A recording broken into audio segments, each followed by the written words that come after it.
Alright guys, hope everyone's well and welcome back to the Improvement Podcast. So in this episode I'm going to touch on why you have poor energy.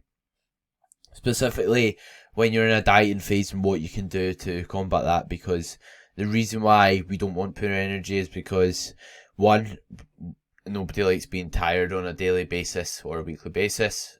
Two, if we've got poor energy and lack of it, we're probably not going to perform well. And three, it will make dieting harder if we are dieting and have poor energy. As a result, it will be much harder to stick to. Then it might affect how, or your ability to stick to the diet and then get progress from that diet.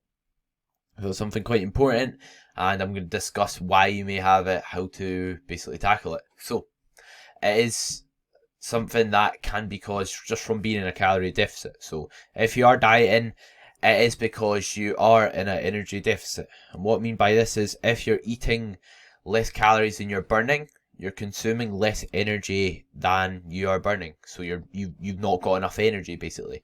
Because you need to be in an energy deficit, you need to be in a calorie deficit to lose weight. So it is part of dieting to an extent. Saying that, if you feel absolutely horrific and it's extreme, there's probably a lot you can do to combat that. And I'm very confident to say most individuals probably aren't nailing everything here which can help with it, which is okay and which is kind of expected. But the points I'm going to give here will hopefully help.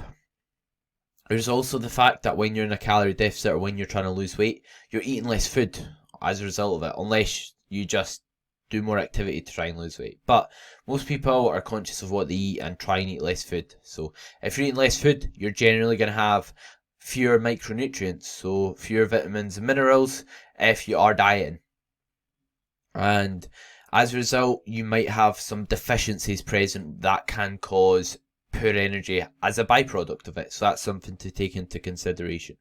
And you also may be doing more activity. So you're moving more, so you're going to be burning more energy, you're going to be increasing the requirements placed on your body and just making it do more activity as a whole is more demanding. It's going to mean you're burning more energy and just doing more on a daily basis, which will tire you out. And there's also the fact that when some people diet, you may, let's say, have less fat or something. It's like some people think, right, I'll try and cut out fats because I'm dieting, and they play a process. They have processes in the body like regulating your hormones. So if we are just cutting fat out just like that, then we're gonna suffer as a result of it. So going on to your nutrition, as I said, when you are in a calorie deficit, you've got less energy. Simple as that. So it is expected to an extent. So if you're feeling a wee bit tired at the end of the day, if you're feeling a bit draggy, it is part of it. Saying that, if it's very, very extreme and you've not lost a lot of weight, then that might be something a bit more important and there might be other things going on. But there's a lot we can do to improve our energy regardless of it being a part of the process when we're dieting.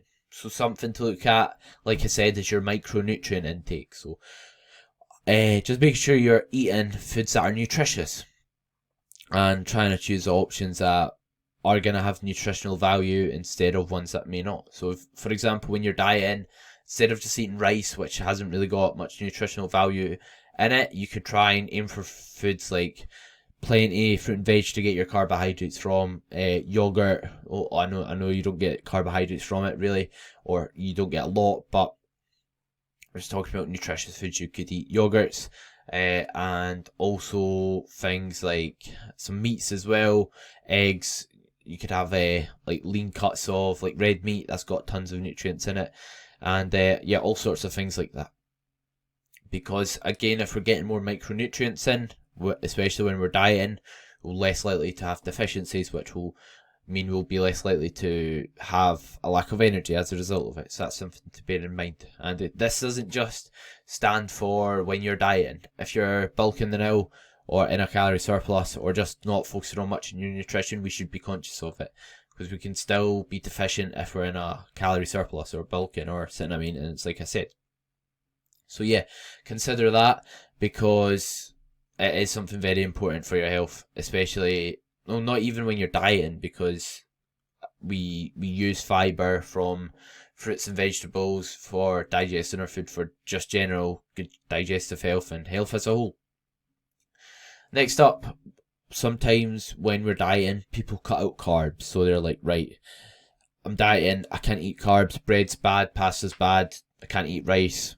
Carbs aren't bad, carbs aren't the enemy, neither is fats, but carbs are our body's main source of energy. So if we're just going no carb to lose weight and just eating protein and fats, then we're gonna not have a lot of energy, because like I said, it's our main source. So if we've got no source of carbs, especially around our session, we won't perform as well, we won't feel as well as a whole, and like I said, we'll lack that energy. So it's important to not neglect any food groups, and that's why we shouldn't have the approach of, right, I'll just cut out this food group when I'm dieting. We should focus on wee small changes that are gonna make our diet in a bit of a better spot, instead of just cutting something out or eliminating something. So yeah, that's something to bear in mind. And carbs are things you get from like things like rice, breads, fruit juices, that sort of thing, oats. Next up is, like I said earlier, no fats. So some people think fat's bad as well, that if you eat fat, you store it as fat. That's not the case. We need fat for a hormone function, and it's got other responsibilities. It helps us absorb nutrients. So again, if we're having no fat, then we're going to have deficiencies as a result of not being able to absorb nutrients as efficient. And yeah, so this is why we should try and have a minimum amount of fat. I think 0.3 grams per kilogram is the very minimum we should aim for when we're dieting. If you are just eating, if you aren't really tracking your fat, usually if you aren't focusing on eating a certain food group, your fat falls around a suitable place. So it's nothing to stress about a ton, but it's good to just make sure it is in a good spot. So yeah, after nutrition, some things I'd look at is training. So in terms of, last thing is, this kind of applies to nutrition, but just basically dieting as a whole. How fast are you losing weight? If you're losing weight at extremely fast pace, then you might have some issues with energy. So if it's not sustainable, if it's really fast, you're losing weight, let's say you're barely eating, then that can cause issues as well. So just make sure you're doing it at a responsible rate, because usually when folk just try and lose it all really, really quickly, they can't stick to it anyway. So it's good to progress at a slower rate, but keep that progress and reach your goal, but can't maintain it. Which one would you prefer? Probably being able to reach it at a slower rate. So next up, this one kind of involves training and nutrition as well. When you are like dieting, you don't really want to just go for not eating or just training to lose weight, because there's pros and cons of each. So if you just focus purely on trying to lose weight through eating better, you're gonna probably struggle, because your calories will have to be really low, because you're not doing much activity, which burns calories. So if you can do activity while you're trying to diet, let's say you're in the gym 4 or 5 days a week, that will mean you'll be able to diet on higher food. As a result, like I said, you won't have a lack of carbohydrates, you won't have deficiencies, and you'll overall feel better and have better energy as a result of that. On the other end of things, if we're eating how we usually eat, let's say we're eating a ton of takeaways and not focusing on improving our diet, we've not got good habits in place, but we're just trying to lose weight purely off training, you can't really outwork a bad diet. It's really hard to, because you have to do a ton of activity. It's a case of utilising both and focusing on both if you want to make like decent progress. And if you're doing purely trying to lose weight off training, then you're gonna run yourself into the ground with doing tons of activity, because even if you're eating a high amount of calories, if you're not losing weight, but you're doing, let's say, 2 hours of cardio a day, or let's say you're doing, this is an exaggeration, but 4 hours of like exercise a day, that's not including like just walking, then you're gonna feel absolutely knackered. It's not sustainable. So that's why we should try and balance both trying to make changes with our nutrition, but also trying to do activity consistently if we want to make lasting progress when it comes to fat loss or weight loss as a whole. And yeah, so that's something to focus on. You don't want to dig yourself in the ground and overdo cardio, overdo your training. It's important to take rest regardless if you're dieting or not, because if we don't rest from training, we'll have a lot of fatigue, which is physical and mental tiredness. What does that do? That stops us performing as well in the gym. What happens when we can't perform as well in the gym? We aren't as strong. What happens when we aren't as strong? We lose muscle because we can't maintain our same performance as we did before our diet. If you are focused on weight training before that and have a goal of building muscle. So that's something to bear in mind. And yeah, something else is a lack of rest days. So we need rest days to basically drop that fatigue, like I said. So it's important to make sure you're not training like 7 days a week, because it's not sustainable for one, and we know progress comes from being able to do something week on week, month for month, and sticking to things to an extent. Not that it's sustainable to diet forever, but I think you get the drift. It should be somewhat sustainable to do. And yeah, so it's important to have rest days. Like I train 5 days, and I think I've built muscle doing so. I think that's alright thing to say. So yeah, I really don't recommend just running yourself into the ground and not taking rest, because you will not progress as well as you could. And other things you can look at is how is your recovery. So our biggest tool to recover, as well as focusing on your nutrition, is your sleep. So how is your sleep duration first of all? Is it in a good spot? Is it sporadic? Is it short? These are things we should look at. So ideally, if you want to be getting the most out of your sleep, this is just if I had to say what's optimal. It's getting between 7 and 9 hours, closer to 9 if you can. The better you can sleep, the better everything in your life will be, in terms of your ability to lose body fat, your ability to build muscle, your overall mood on a daily basis, your energy levels. It will all be impacted by sleep. So making sure your duration's in a good spot first of all would be great. After you've checked off that box and your duration is decent, or if you can improve your duration at all, you really can't. Let's say you've just had a child and your sleep's all over the place, or let's say you work night shift and you physically can't, or you're not willing to improve your sleep duration, then what you can look at is improving your sleep quality. So just because we're sleeping, or just because we're in bed for 9 hours, doesn't mean we're making the most of that time in bed and we're sleeping the best we can. There's a lot we can do to improve our sleep, and as a result, improve how well we recover, improve how well we drop fatigue, and improve how much energy we have. Some things are sleeping in a cooler environment, because we know our body temperature needs to drop to get into a good sleep, and not eating right before bed, and also doing things like making sure our room's nice and dark and we've not got tons of light exposure which disrupts our sleep. Things like making sure we're going to bed and waking up at the same time, so that we're in line with our circadian rhythm, meaning we go to sleep when we're tired, we wake up and we have energy when we wake up, and our sleep quality is good because we're in the routine of getting to sleep at that time and waking up at that time. So yeah, there's tons you can do to focus on sleep quality. If anyone's wanting like an information pack on sleep, or they want to listen to a podcast, then I've got a podcast recorded on sleep and circadian rhythm, which is involved in sleep. And yeah, if you want an information pack on it, just feel free to DM me on Instagram or any other platform and I'll send you it. Next up, something that can impact sleep quality is no carbs around bed. So I believe when you have carbohydrates close to bed, the serotonin hormone gets released, which stops cortisol being released, or lowers cortisol, I believe, and helps you get in a relaxed state. And as a result, you can produce that melatonin you need to sleep well and be nice and relaxed, so you sleep good. Because if you're not in a relaxed state, you won't be able to get sleep and stay asleep. So yeah, it's good to have some carbs before your last meal as a result of that. So that's something I recommend doing.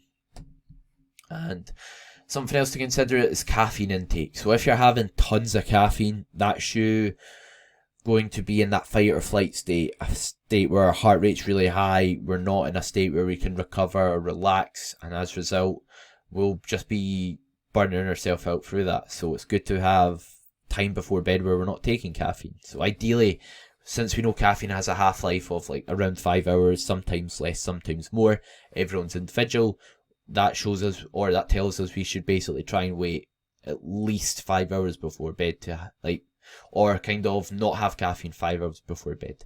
Ideally 8 if you can manage it. But again, it's all about trying to improve. So if you're currently having caffeine 2 hours before bed, can you push it to 3? Or simply have less caffeine at that time? It's all about making small changes for the better, not drastically flipping something on its head that you can't stick to.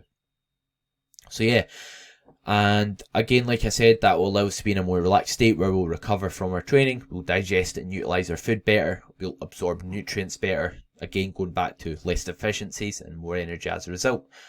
And lastly is stress management. So when we're in a fight or flight state from stress, then we don't recover as well.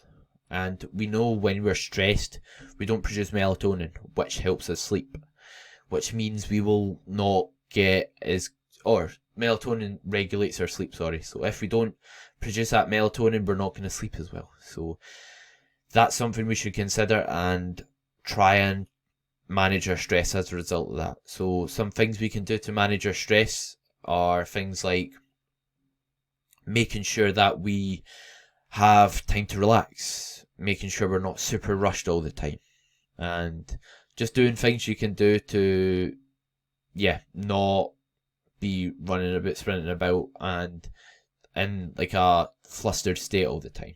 And some of the best one of the best tips I have for stress management is just planning your day. If you can plan your day out, you won't be running from task to task overwhelmed, because stress is usually caused from being overwhelmed. So that's one of my biggest tips, as well as just taking time to breathe, get off your phone, and like downtime, just time to do nothing. Because if you're busy all the time, it's like you're constantly on the go. It can wear you down. So yeah, that's a big tip I have. And just doing something you find relaxing and enjoyable. If it's having a hot bath, just chilling, putting some candles on, reading a book, watching something on the TV, that sort of thing. Or just going on a nice wee walk, a nice slow walk. It's just anything to put you in a less stressed state will do you wonders in terms of your sleep and your overall mood, quality of life, like I said. And as a result, you'll sleep better and have more energy as a result of that.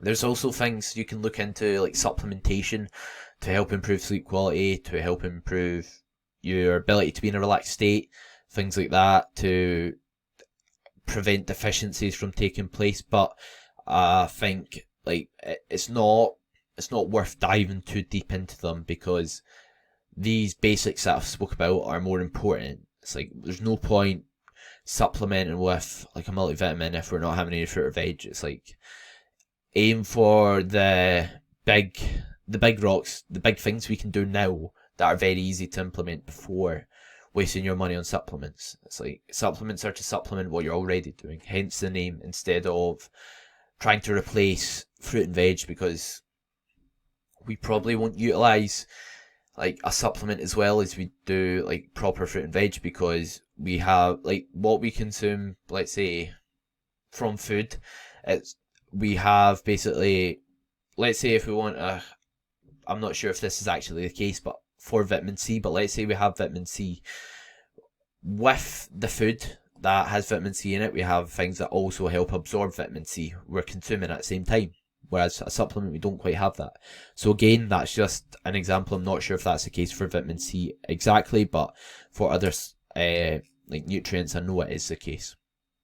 So that's why we should aim to get whole foods first, and then to supplement it if you think it can help you. It's like an insurance policy, basically. But yeah, you can also look at things that improve sleep, magnesium, anti-cortisol supplements to put you in that relaxed state, because regardless of how much you manage your stress and that, dieting is a stressor. So sometimes you're just in that stress state regardless of nailing everything else, and supplementation can help as a result of that.